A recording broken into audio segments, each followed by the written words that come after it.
Thanks for joining us. My guest is Anissa Ramirez. Thank you so much. A scientist who makes science fun and an author. And we're going to talk about your background and all that. And we're also going to talk about why there's an old-fashioned iron sitting on this desk. We'll get to that, which is a fascinating story. All right, give me the bio. What do you do in your day job? Let's get the history out. I'm a kid who loves science, and so from yeah, from 4 years old, I love science, and so I wanted to become a scientist, and so I studied really hard to do that. I went to Brown, went to Stanford, got my doctorate in materials science, which is a funky little field.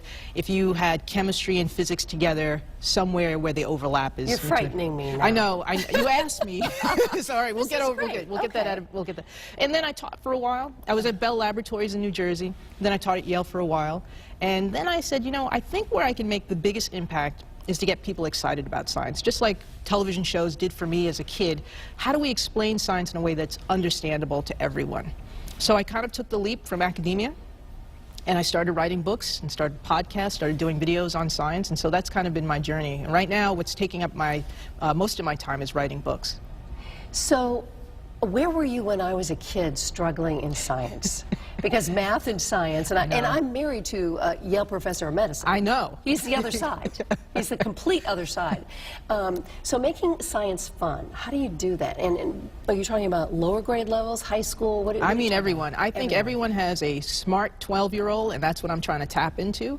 And so it takes work. You have to understand the material really well, but then you have to make analogies, make it relatable. So one of the books that I wrote was Newton's Football, where I talked about chaos theory and biology, but you didn't know it. I was talking about football, you know. So you have to make it relatable so that people don't even know that they're talking about science, that they're learning science. All right. So you grew up in New Jersey. Bunch of kids in the family. Bunch of siblings? Yeah, I'm the oldest of three. Yeah. Of three. Yeah. And why science? Like at age 4? I mean, how did you know that science was your deal? Well, a couple of things.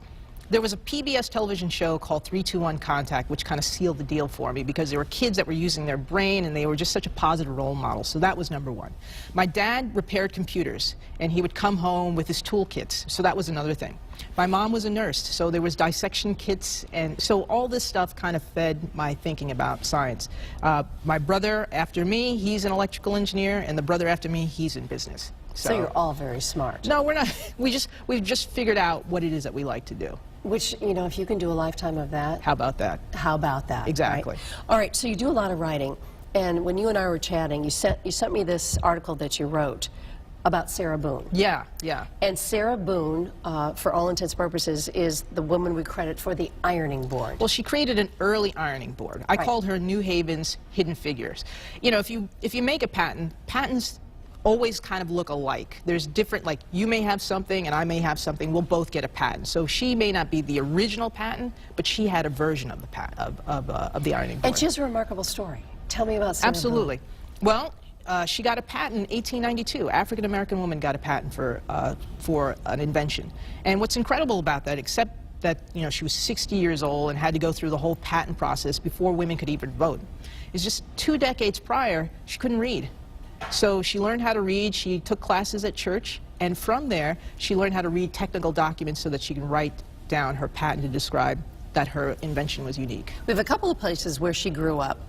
She grew up on Dixwell, in the Dixwell area. In the Dixwell area. She grew up on Winter Street. All right, so we have a little map that we can show folks about that. Yeah, and it looked different back then. Lots of wooden houses. And so she had a small 2-story wooden house. She had 3 daughters that lived with her and a son. And they also had extra rooms that they had boarders. She actually owned her home. Again, another thing that's incredible. Couldn't vote, but could own a home. How did you find Sarah Boone? It's a funny story. I was working on my book that's coming out next year. It's called The Alchemy of Us, MIT Press. And I was looking at the story. The book is about inventions and how they impact us. And one of the stories I was working on was Samuel Morse's telegraph. And some of that work happened in New Haven. The story's kind of connected to New Haven. So I was over at the main library, in their local history, they have a file on local inventors. So I was just kind of doing my due diligence. And there's so much that came out of New Haven. There is a ton, and it's very thick. A lot of it is Morse, but you're going through it. And a slip of paper fell out, tiny slip of paper. It said Sarah Boone. I was like, Sarah Boone, wait, I know about Sarah Boone. She's from North Carolina. Sarah, what are you doing here? And I read, it said, she's from New Haven. Sarah Boone's from New Haven? I had known that she had created an early ironing board. Not only is she from New Haven, she lived 2 blocks from where I first lived when I was in New Haven, and she's buried in Evergreen, which is a street that I drive by when I'm going on the highway. So this was her town. The town that I live in is her town. And I couldn't do much with it because I was still working on my book. And I was like, look, Sarah, I will get back to you, but I have to finish my book. Now, I also looked around to see if there was anything written about her.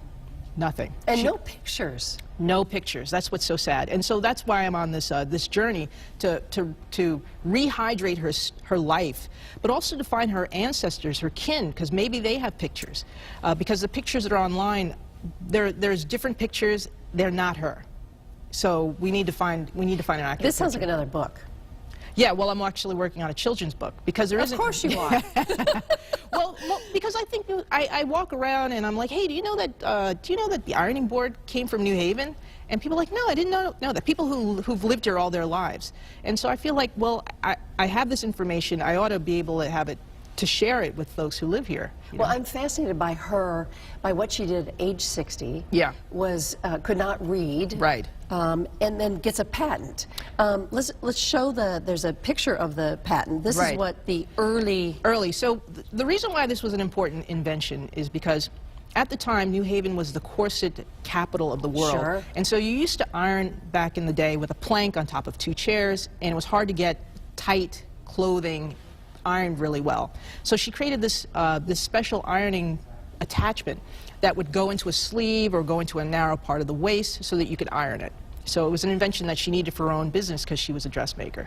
And then there's another picture of the actual patent itself, all the verbiage that goes with that. Which she wrote. Really? Well, she may have had some help. You always have help. I have patents. You always get some help, but it's her idea, and you have to claim different things. And so it was part of the process. She had to be part of the process. And you have patents on what? My patents are not on ironing boards. They're on things that very, very small devices that can go into your body, and I figured out how to make things move on a very, very small scale. So that's kind of what those patents Someone's are. going to have to do a book on you, too. No, it's okay. Yeah.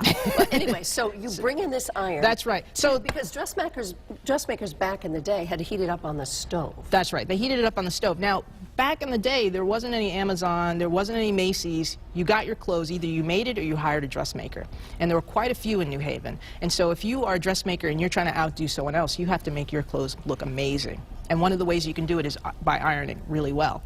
And again, those clothes were very, very narrow fitting clothing. So what she designed was, you couldn't change the iron because electricity wasn't available back then.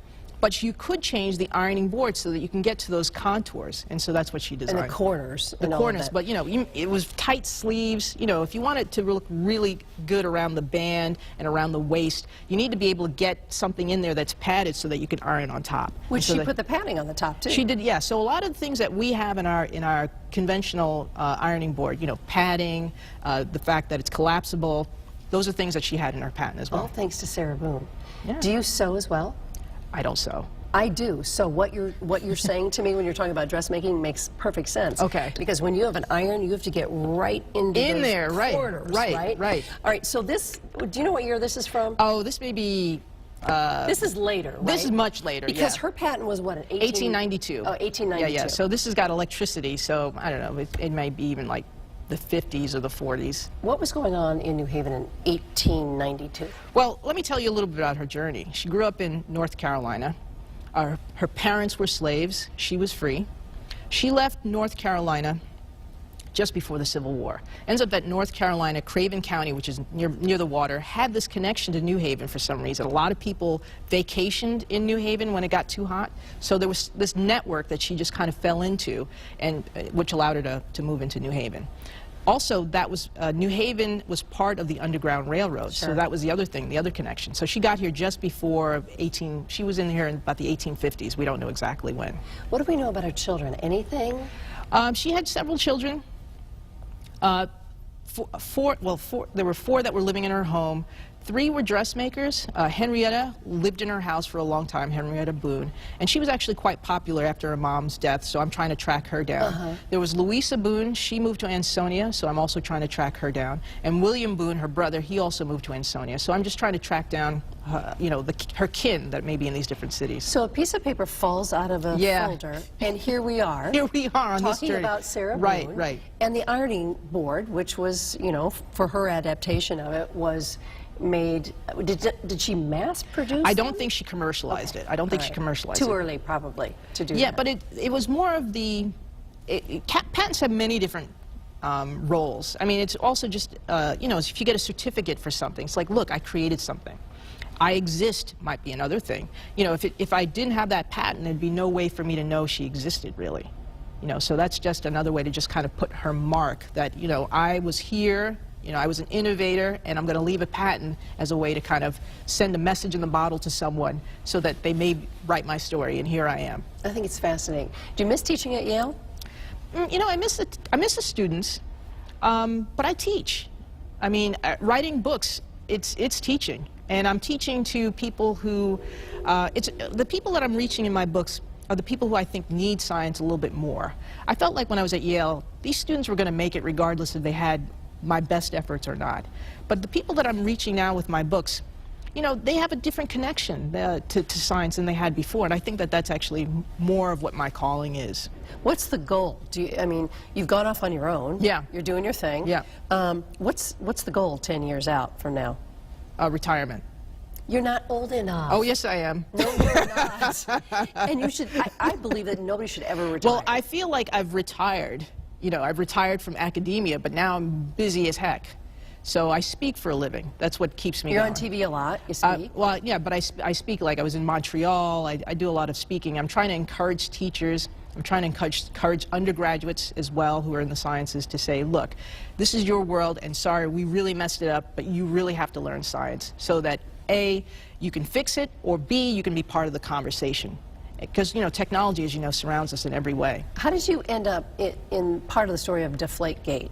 They called you in to see if that was possible? Well, I wrote a book on the science behind football, and I was one of the few scientists who thought about the football, and Deflategate it's a concept in chemistry that we teach all the time, but we teach it in a very, very boring way.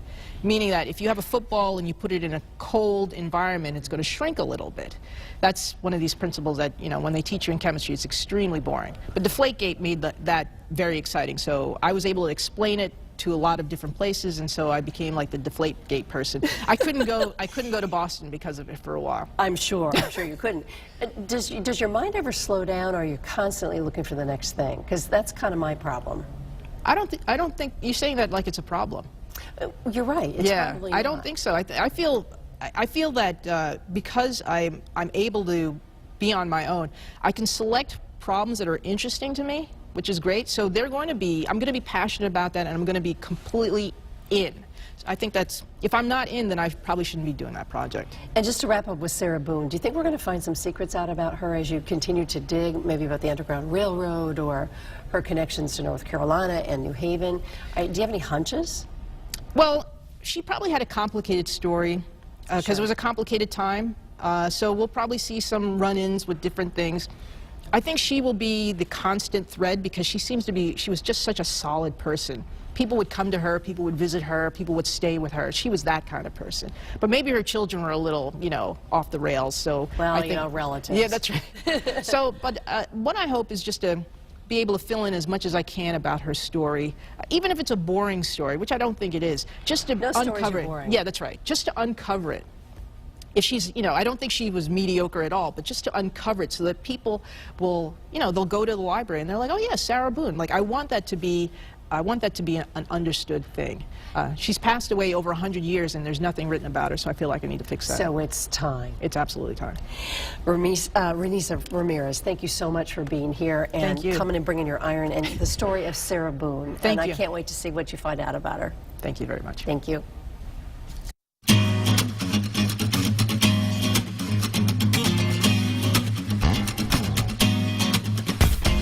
Trivial pursuits, man, one this in. Who is this girl? spend all night kissing, and if Walter's right here, then who else is missing?